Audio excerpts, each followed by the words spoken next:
Viral, warga cekcok karena tak terima ditegur mobilnya parkir di badan jalan. Viral sebuah video menunjukkan warga yang cekcok akibat parkir di depan rumah pada Rabu 8 Juni 2022. Orang yang bilang ngerasa nggak level katanya, orang yang parkirnya di tengah.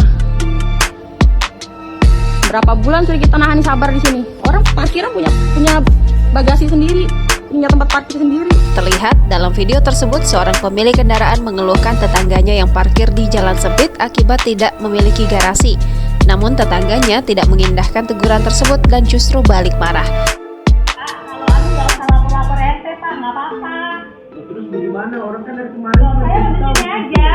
Aku harus baru di sini. Saat memilih untuk membeli kendaraan, ada beberapa hal yang harus disiapkan oleh pemilik kendaraan. Salah satunya adalah tersedianya lahan parkir yang baik sehingga tidak mengganggu pengguna jalan yang lain. Bisa ada orang nggak?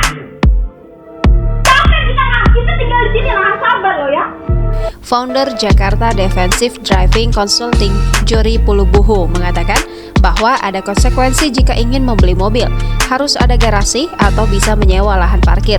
Ia menekankan pemilik kendaraan jangan sampai parkir di badan jalan, terlebih jika area jalannya sempit.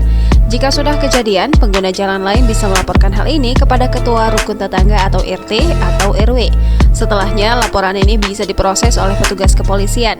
Direktur Lalu Lintas Polda Metro Jaya Kombes Pol Sambodo Purnomo Yogo menjelaskan, petugas kepolisian bisa melakukan razia parkir liar jika sudah ada laporan dari RT ataupun RW. Takut tuh kenapa? Biar takut.